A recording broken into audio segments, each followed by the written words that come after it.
সম্প্রতি স্থানীয় সহ কয়েকটি দৈনিক পত্রিকায় স্কুলের বার্ষিক ক্রীড়া প্রতিযোগিতা অনুষ্ঠানে বিএনপির আধিপত্যকে বিস্তার করে দুই গ্রুপের মারামারি শিরোনামে যে সংবাদ প্রকাশিত হয়েছে, উক্ত সংবাদের প্রতিবাদ জানিয়েছে চান্দর ইউনিয়ন যুবদলের যুগ্ম আহ্বায়ক আসিফ ইকবাল।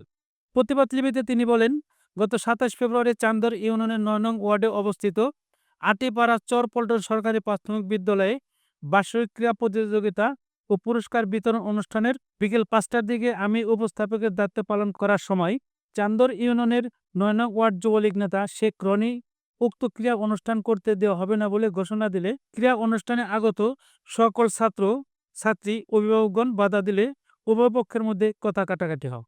পরে আমি স্থানীয় শান্তিপুর পুলিশ ফাঁড়িতে ফোন দিয়ে বিষয়টি পুলিশকে অবহিত করলে সেখানে পুলিশ আসলে উক্ত যুবলীগ নেতা শেখ রনিকে পুলিশ জিজ্ঞাসাবাদ করতে গেলে যুবলীগ নেতা শেখ রনি ও তার সহযোগীরা জোর করে পুলিশের কাছ থেকে তাকে ছিনিয়ে নিতে গেলে পুলিশ তাতে বাধা দেয়। এ নিয়ে তাদের মধ্যে হাতাহাতি হলে এক পর্যায়ে যুবলীগ নেতা শেখ রনি পুলিশের এক এএসআইকে আঘাত করে আহত করে। তিনি আরও বলেন, স্থানীয় যুবলীগ নেতা মানিকগঞ্জ ২ আসনের সাবেক সংসদ সদস্য দেওয়ান জায়েদ আহমেদ টুলু, সাবেক উপজেলা চেয়ারম্যান মোহাম্মদ সাইদুল ইসলাম, উপজেলা যুবলীগের সাধারণ সম্পাদক মোহাম্মদ রমিজউদ্দিনের ঘনিষ্ঠ কর্মী ছিল। যুবলীগ নেতা শেখ রনি মূলত ফ্যাসিস্ট সরকারের নির্দেশে সারা দেশে যে সমস্ত নেতাকর্মীরা বর্তমান সরকারকে অস্থিতিশীল করার চেষ্টা করছে, তার মধ্যে যুবলীগ নেতা শেখ রনিও একজন।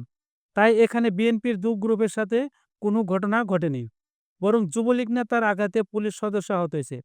এ নিয়ে শান্তিপুর পুলিশ ফাঁড়ির ওই পুলিশ সদস্য বাদী হয়ে সিংড়া থানায় একটি মামলা দায়ের করেছে। তাই এখানে বিএনপির দু গ্রুপে যে সংবাদ প্রকাশিত হয়েছে, আমি সেই সংবাদের প্রতিবাদ জানাই এবং ঘটনাটি সত্য নয়।